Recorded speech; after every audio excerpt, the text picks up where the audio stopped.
Assalamu alaikum wa rahmatullah. Assalamu alaikum wa rahmatullah. Bismillahir Rahmanir Rahim.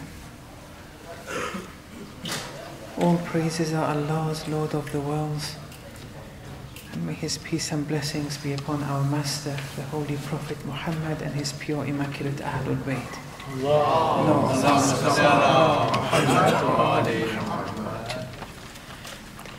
During the last 4 nights, we've been trying to dissect a holy tradition from the Holy Messenger of Islam that reads, مَا مِن مَوْلُودٍ إِلَّا يُولَدُ عَلَى الْفِطْرَةِ, that there's no newborn save that it's born based on the fitrah. And we explained in the first 2 nights what the fitrah was. Then the tradition continues, فَأَبَوَاهُ يُحَوِّدَانِهِ أَوْ يُنَصِّرَانِهِ أَوْ يُمَجِّسَانِهِ. And then it's the ab, though it's loosely translated as parents, that make the newborn Jewish, Christian or Zoroastrian. On the 3rd night we dissected the term ab, and we said it doesn't have to mean parents, it can mean scholars, teachers and other classes of people that make the offspring gradually over a period of time, can make them Jewish, Christian or Zoroastrian. And we also said that we don't have to limit it to these 3 classes of doctrinal beliefs, Judaism, Christianity and Zoroastrianism. It can be any system of belief. And then these different classes of people make the children into such believing such ideologies. And then last night we explained that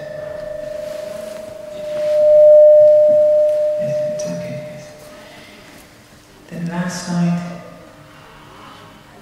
we were explaining that in the formation of the offspring, the ancestors have a role up to the parents have a role pre-conception, the parents have a role conception, then the 9 months of gestation, the mother is generating with her insha'at the child for 9 months. Then 2 years of breastfeeding, the mother is generating the child. And then for the first 7 years, Islam has a protocol of how to raise the child. And for the second 7 years, the third 7 years, all these, especially up to the first 14 years, the child is acquiring a lot of baggage. And the parents, ancestors, society, teachers and so on and so forth, they all have a role in the moulding, even the doctrinal, ethical, fiqhi moulding of this child. So there's a lot of responsibility. So we were up to this part of the discussion.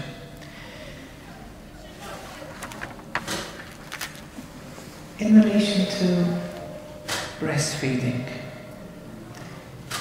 the famous philosopher Ibn Sina,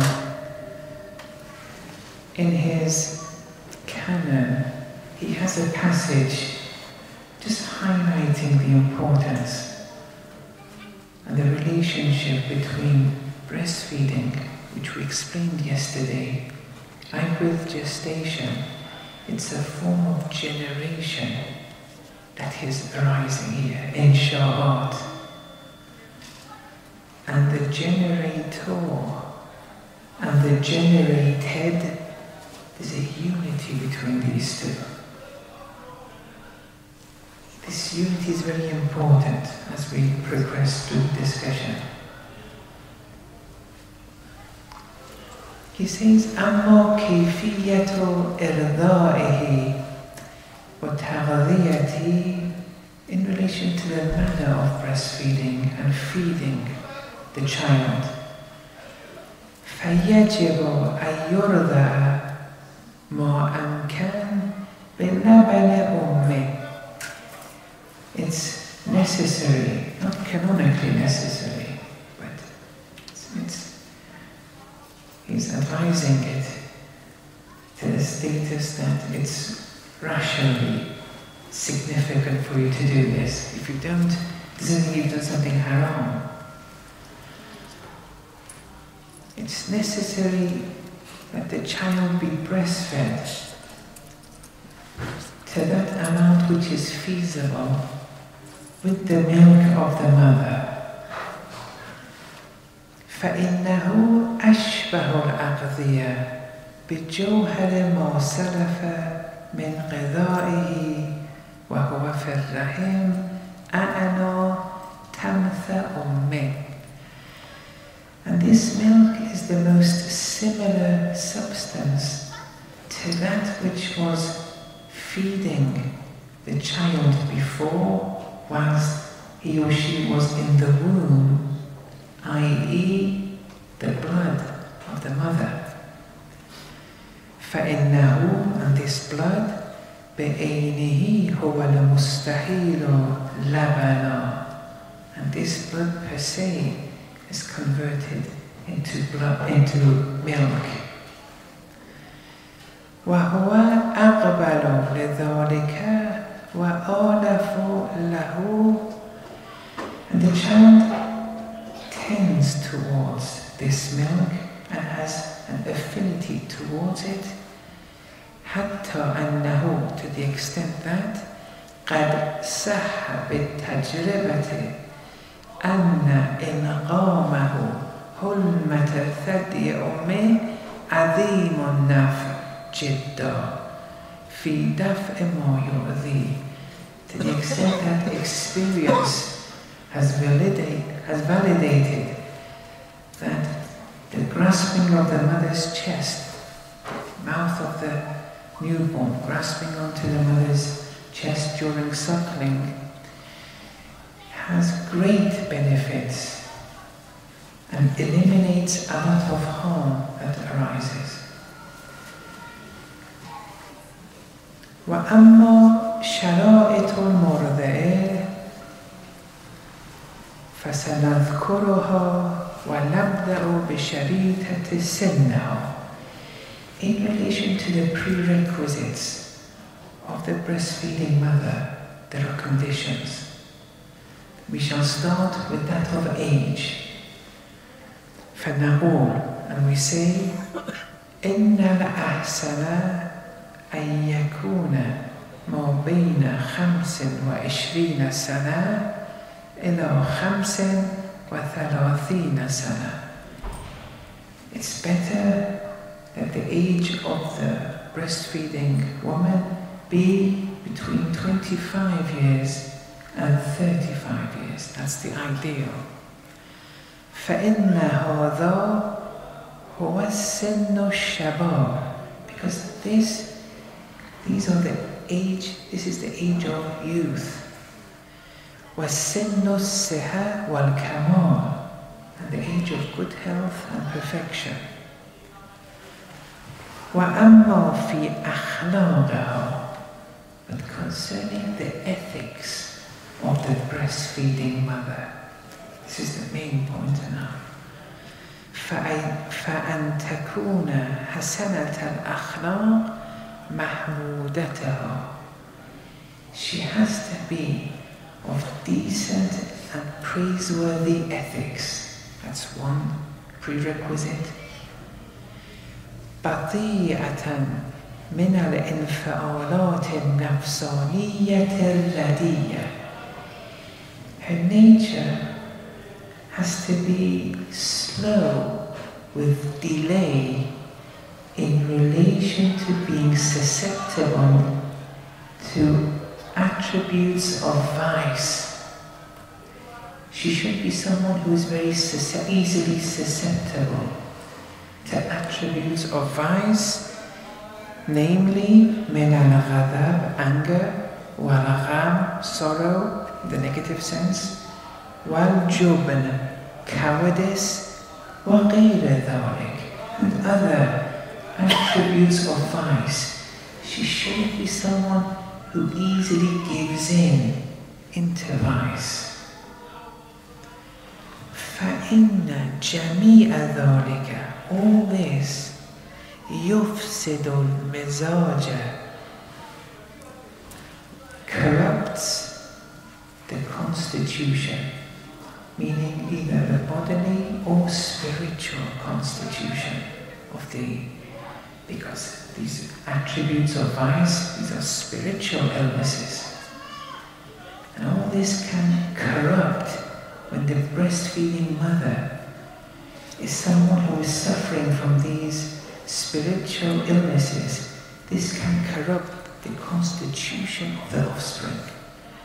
وَرُبَّمَا أَعْدَى بِالرِّضَى, and how much this can pass and be transmitted through breastfeeding, these attributes of vice. وَلِهَذَا نَهَى رسول الله عن استدعاء المجنون, and that's why the Holy Messenger has advised us not to allow women who are psychotic to breastfeed the child, because it passes to the child. Remember that point we made last night where when she's breastfeeding, she's generating the child. And that's why with Ridai mothers, if they were just to pour the milk in a glass and then give it to the child, that wouldn't create bonds of mahramiyya. They have to grasp onto their chest, so that when they're breastfeeding, the mother's generating. Just pouring into a glass, there's no generation, there's no insha'at. This generating, if the mother has these attributes of vice, it passes on. And the child is with baggage here. This custom has died today, but it was a very important custom 1400 years ago. They would find the women who are breastfeeding and give their child to them, those who are of decent decorum. They would go and find them. The Holy Messenger of Islam would always, when Halima, who breastfed him, whenever he would encounter the breastfeeding mother, he would throw his cloak on the floor, because Halima has a right over the Prophet.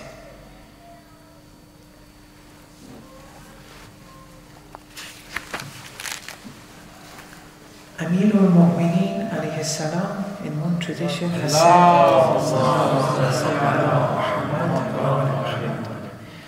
"Unzuru man turdi'u awladakum." Observe who is breastfeeding your children. It's important. فَإِنَّ الْوَلَدَ يَشُبُّ عَلَيْهِ, because the offspring will grow with those features. Observe who is breastfeeding.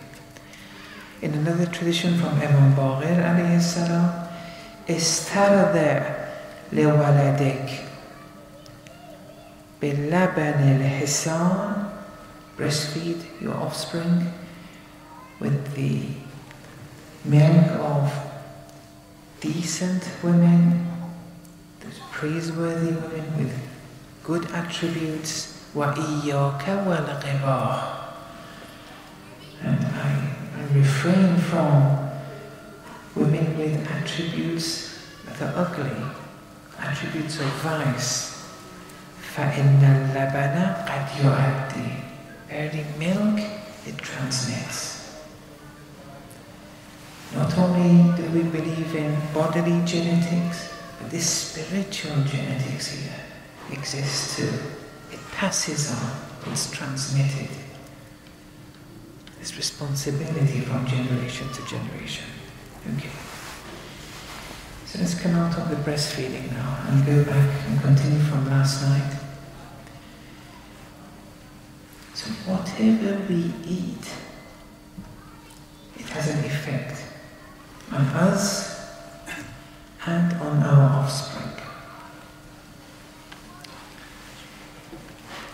Physical food is just a preliminary to the formation of our physical body. It's just a tool, physical food. It's the soul that is generating the physical body. It's the soul that generates our limbs, our bodily and inner faculties. Food is important, but it's a tool. Otherwise food, core food, can't generate anything. It's the soul that does the generating. And that's why it's important what you eat. Eating bread, eating is different to eating meat, is different to eating haram meat. It's important what you're eating, because with that, the soul is generating the body.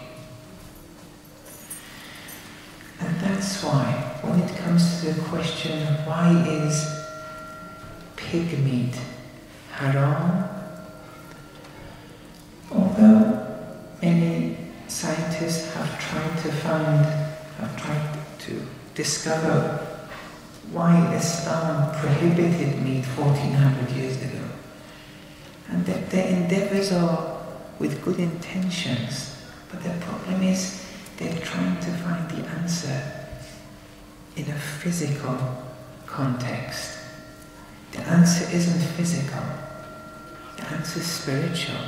And they may find some elements, nitrates or whatever, and say this is cancerous, and that's why Islam prohibited pig meat 1400 years ago. And then many years later they found the same element in other forms of meat. It's not exact, but it's okay. But the Ulafa, they have provided a proper answer here. And it's to do with this generating of the soul. Pig meat is haram because you become a pig, acquiring pig attributes. Because food is a tool that the soul uses to generate the body. The body is now not body, core body. That's if my hand was cut. Remember last night's discussion? I don't want to repeat everything again, but the corpse is body, core body. Or if I cut my hand and it falls on the floor, that hand is not in unity with my soul anymore. But this hand right now, when it's living, is a physical manifestation of the soul. It is the soul. It's in unity with the soul. Whatever is generated by the generator, which is the soul, is in unity with the soul. This is the soul. This is the soul. This is but a physical manifestation of a physical, subtle manifestation of that immaterial reality. But the unity is there. You eat pig meat. This soul is using this meat to form limbs, to form your bodily and spiritual faculties. And then the result is you become pig-like. You acquire attributes of the pig. Go and see what the attributes of the pig are. You acquire those. Why are predators haram in Islam? Because you acquire predator attributes. Islam wants you to be a human. There are reasons why all these animals, there are wisdoms behind why they're prohibited. And the answer usually has to be found in the spiritual realm. With sheep and cows, you're allowed to consume them because they're benign. They don't have any dangerous qualities like the predators, like the dog, like the pig. They're benign animals, but if you overdo eating even that kind of meat, if you overdo it, you become lazy, sloppy, like those animals. What are you feeding the soul with? And then in the traditions it says this part of the sheep is the best. The Holy Messenger would eat it. I don't want to go too much into detail. Or bread is noble. Why is bread noble? This nobility has to do with this generation.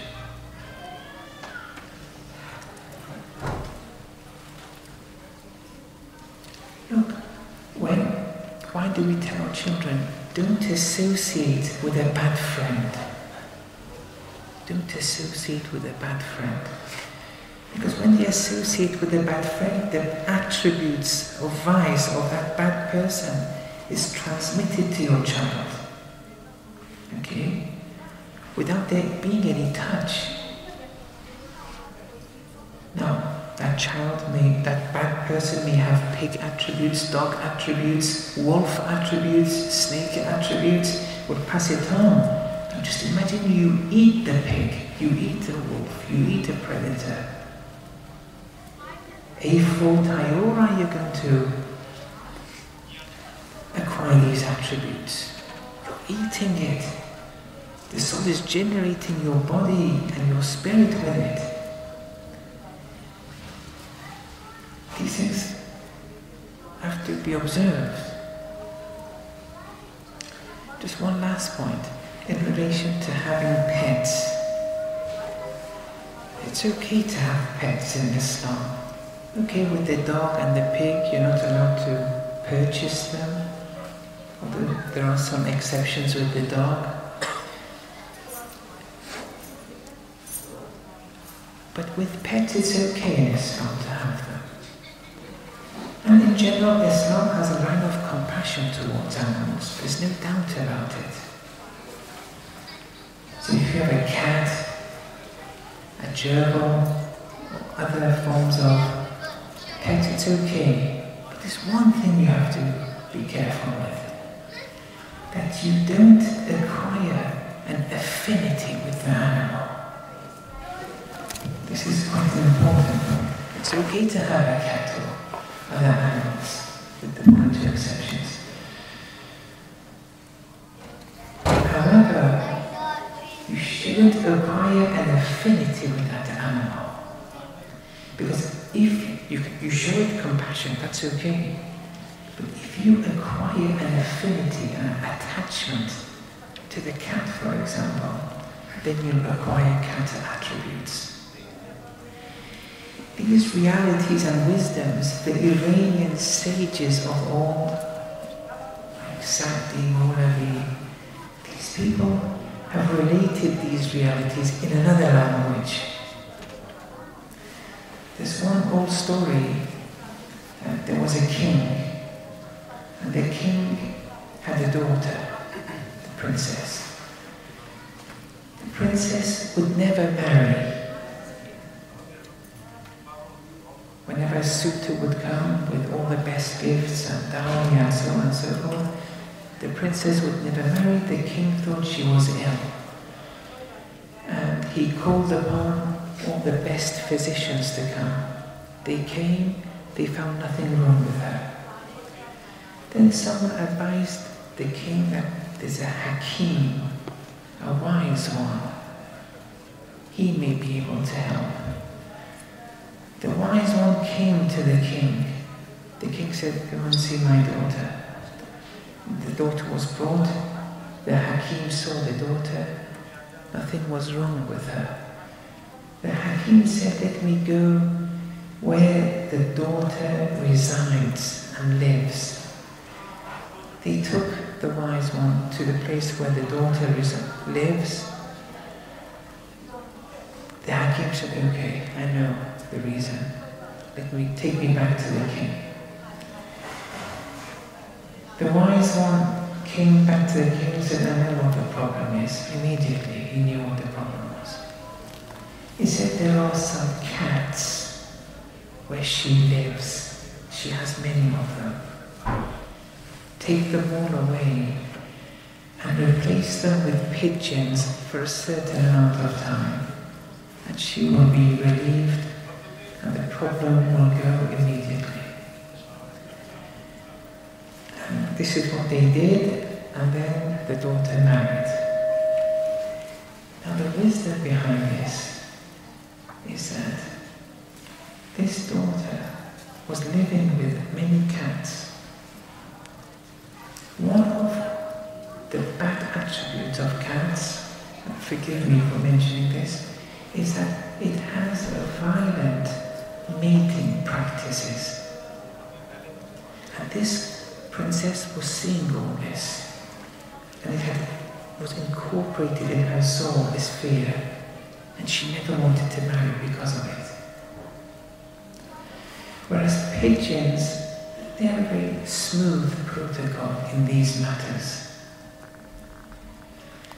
And the sage wanted her for a period of time to have this attachment with those practices to compensate for those violent practices of before. See, these are realities. So it's okay to have a pet, but the attachment, you will acquire those attributes.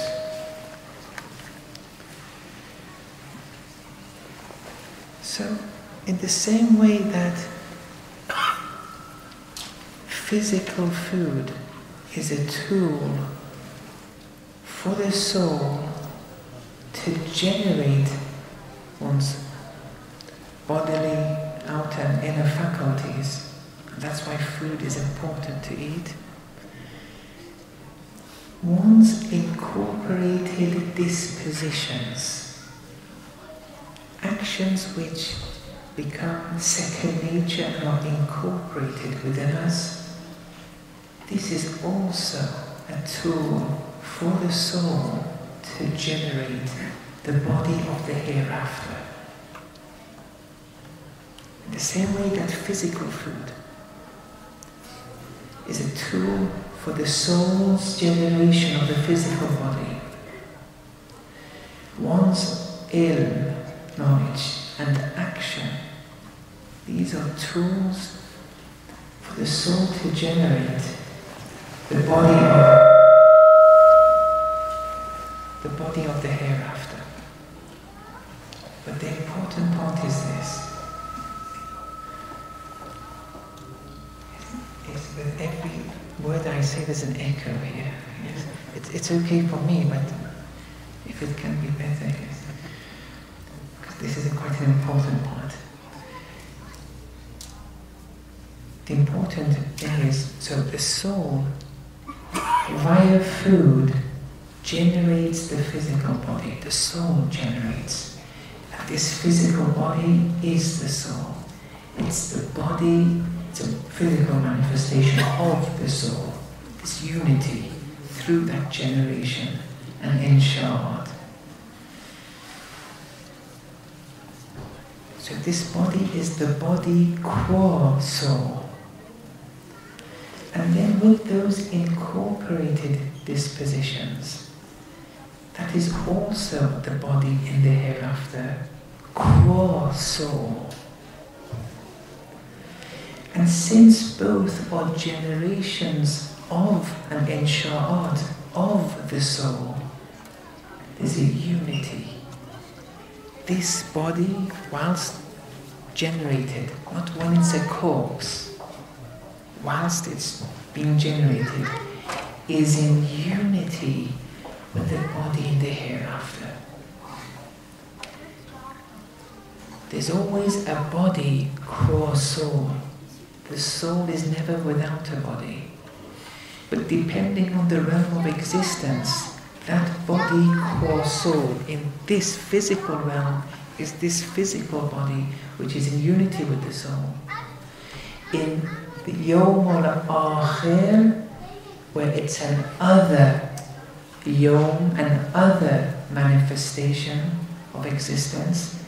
It's the same body, core soul, but it manifests immaterially. But the unity has to be preserved. This is a very important point. Mullah Sadra, we discussed it more last night. It's a very important point that he's discussed. If you believe anything other than this, you've fallen into reincarnation. And that tradition we started off with, فَأَبَوَاهُ يُحَوِّدَانِهِ wa. Your parents can make you, or your teacher can make you Hindu without you knowing it. As a believer of reincarnation. If you believe that the other Yawm al-Akhir, where it's another manifestation, if you believe the body will be in association with another physical body, because this physical body will rot, that's one form of reincarnation. And if you believe the body will separate from this physical body and be given an immaterial body, that is also reincarnation. You have to preserve the unity of this body with that methali, semi-immaterial body of the hereafter. The unity has to be preserved. And that's why we're saying this body, core soul, is that body, core soul. But the important thing is core soul. They're both generations and dimensions of the soul. One is vertical to the other, or even more, they are one and the same. But depending on the realm of existence, it manifests differently. There's one tradition which they use from Imam Sadiq alayhi salam,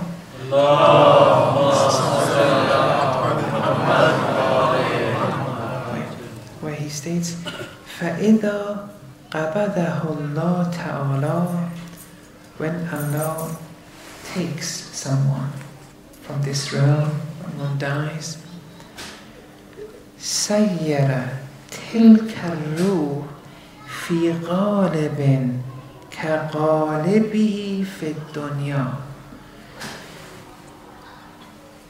The spirit appears in a form similar to its form in this world. It's referring to the methali form. That form which, like in your dreams for example, what you see, that is methali. There's nothing physical about it. There are physical attributes, this color, size, shape, but there's no physical matter there. فَيَأْكُلُونَ وَيَشْرَبُونَ. You eat and you drink. In the barzakh, for example, when you're taken away from this realm, there's drinking, there's eating, there's nothing, it's not physical food, there's not a physical drink, but it's a more perfected form. But there's still eating. And have you never drunk or eaten something in your dreams? All these qualify. فَإِذَا قَدِمَ عَلَيْهِمْ الْقَادِمُ. And when this person encounters others in barzakh, in that other realm, عَرَفُوهُ, those in barzakh would recognize him. بِتِلْكَ السُّورَةِ الَّتِي كَانَتْ فِي الدُّنْيَا. They'll recognize that appearance of him as he was in the dunya. Showing that there's a unity between that body shape here with the body shape there. The unity has to be preserved. If that unity isn't preserved, you fall into reincarnation. Okay. The next point is that matters of haram and halal, which are arbitrary matters, conventional matters, i'tibarat in the Sharia.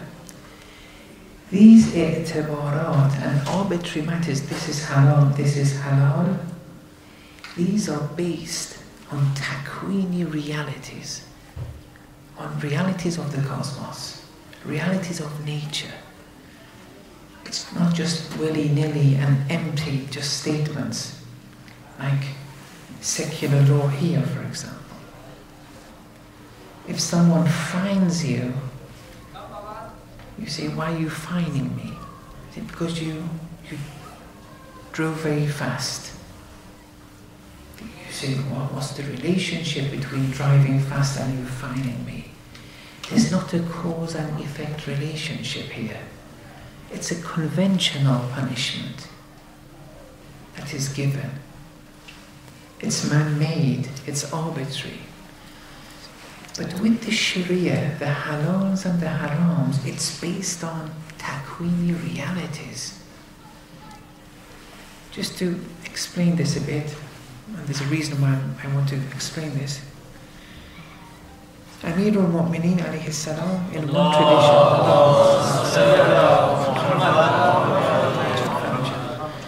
ليس شيء تغيب أذناه إلا وهو يبيد. Whatever creature's ears is hidden, they lay eggs. وَلَيْسَ شَيْءٌ تَظْهَرُ أُذُنَاهُ إِلَّا وَهُوَ يَلِدُ. And whatever creature's ears are apparent, not concealed, they give birth. One lays eggs, one gives birth. Just have that on the side. Someone asked Imam Sadiq alayhi salam, I encounter an egg in the jungle. Is it halal or is it haram to consume? The Imam replied, Mastawa tarafa fala ta'kul wa makhtalafa tarafa fakul. If the two sides of the egg are uniform, don't consume. See, nature says it's uniform, the two sides of the egg. If that in nature, if you encounter something like that, that is dangerous. Don't consume. It's haram. It's based on this natural reality though. But if the two sides of the egg are different, it's like cone-shaped, they're not uniform, consume. It's halal.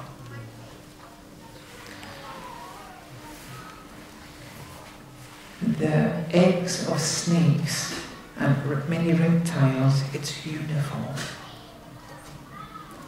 It becomes haram to consume. And if you do, you acquire snake attributes.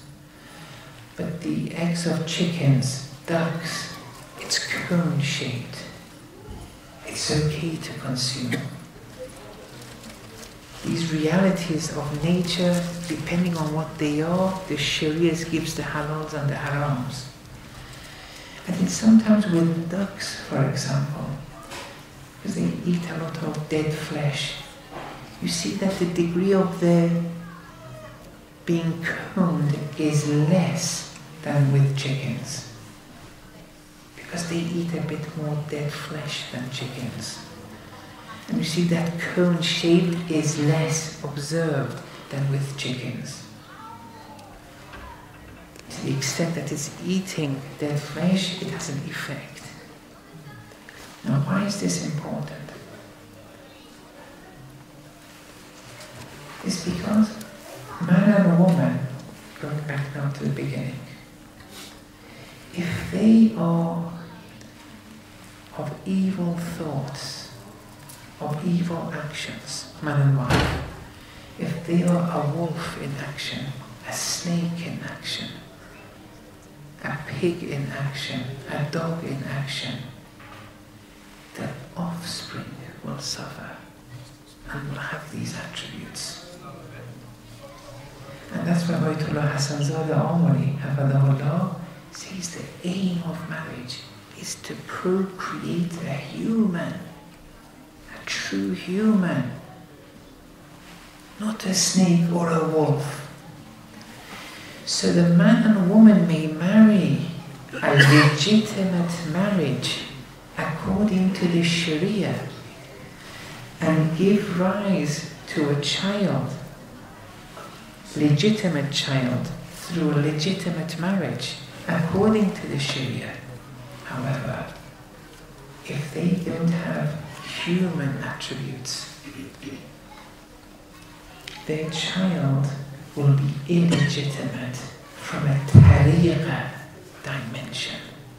Not from a Sharia's perspective, but from a tariqa aspect, it's illegitimate. And that's going to have consequences.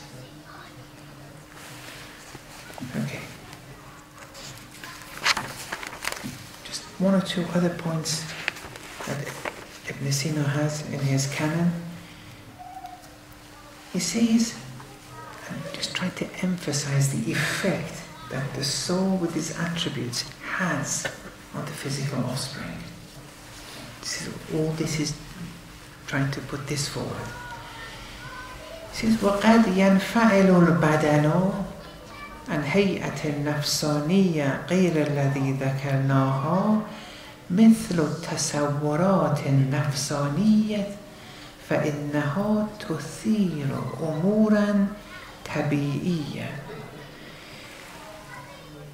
Before he mentioned a few things which the body is susceptible to, and he says others include attributes of the soul, states of the soul, or here we can say states of the mind. This also has effects that is realized in the natural body of the offspring, or in nature, in the natural body, not the offspring necessarily, but it'll come to that now. Kama, such like قد يعرض أن يكون المولود مشابها لمن يتخيل صورته عند المجامعة. Sometimes during conception, during the act, the image that one is thinking of seriously, this can also have an effect on the mawlud, on the newborn, to that extent.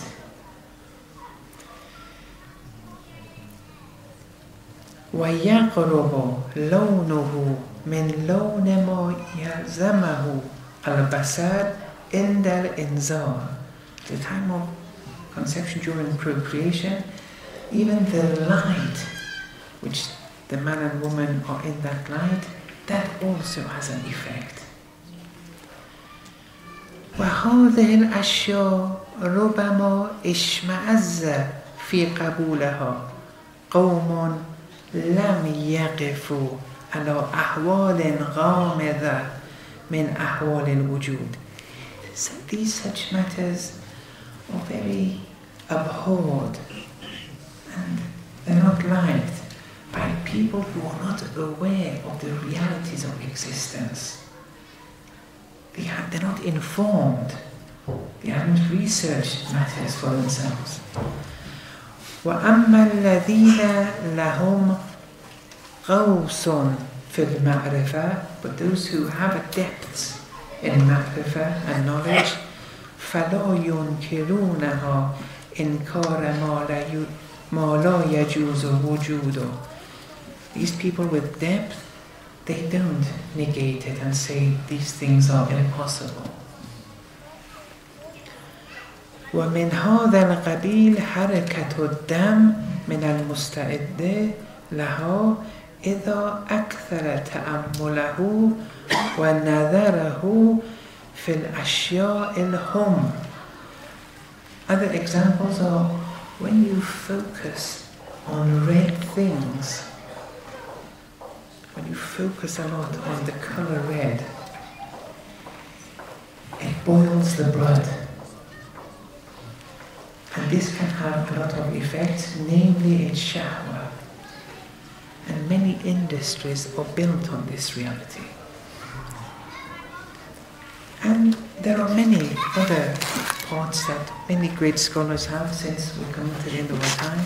But, I don't want to mention all of them. But the relationship is important.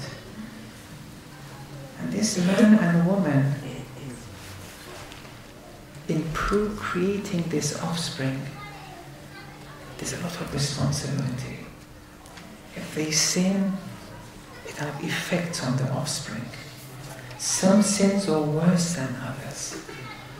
Sometimes man and woman, they procreate out of wedlock.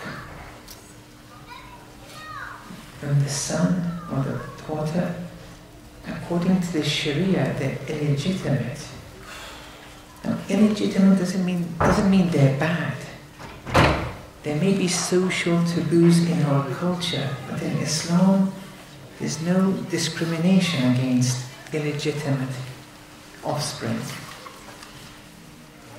However, Islam does say one thing. They say, look, as a result of the parents acting irresponsibly and giving a bad start to this child because of that bad sin, this child has a potential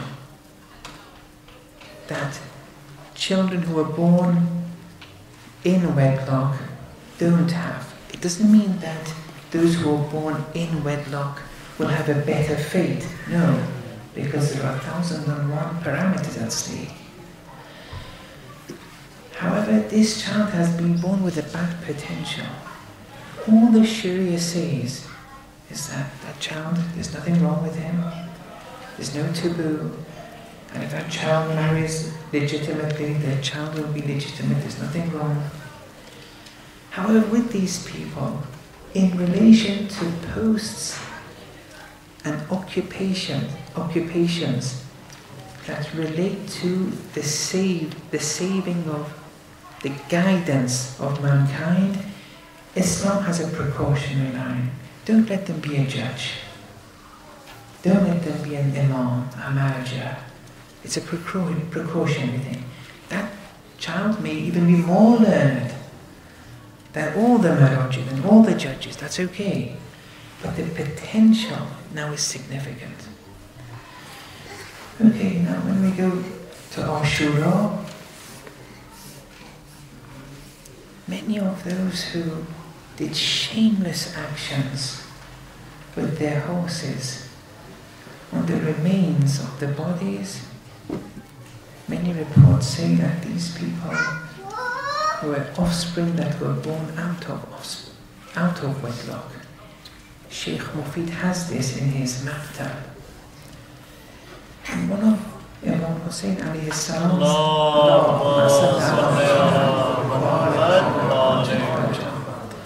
one of his last statements was that Muli'at butunukum min al-haram. Their insides have been filled with haram. Now this doesn't mean just haram meat. Because Shem, he would do all the wajibat. He wouldn't eat haram meat. He would do Salatul Layl every night. This haram is a more deeper haram. Though these spiritual harams that Shem was engrossed in. Yes, it may include, many of them may have had haram meat too. But don't think just because you abide by all the external wajibat and muharramat, that's it. There are ethical sins. There are irfani sins.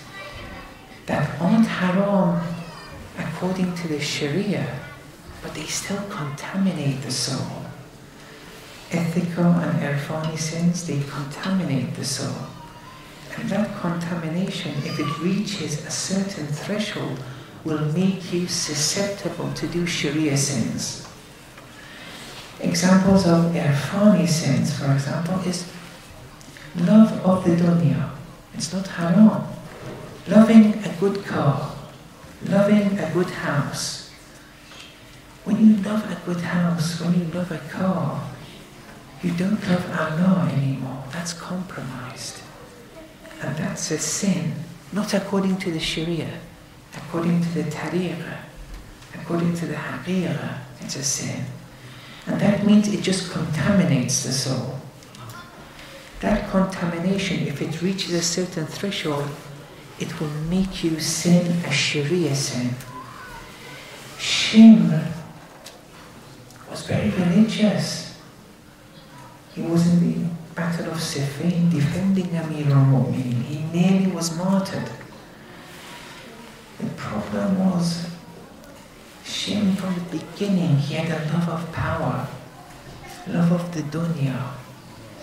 After 30, 40 years of this love of the power of the dunya accumulating, eventually that contamination, it reached a threshold that made him susceptible to do a sin of the Sharia, and that is killing Waliullah. ألا لعنة الله على القوم الظالمين وصلى الله على محمد.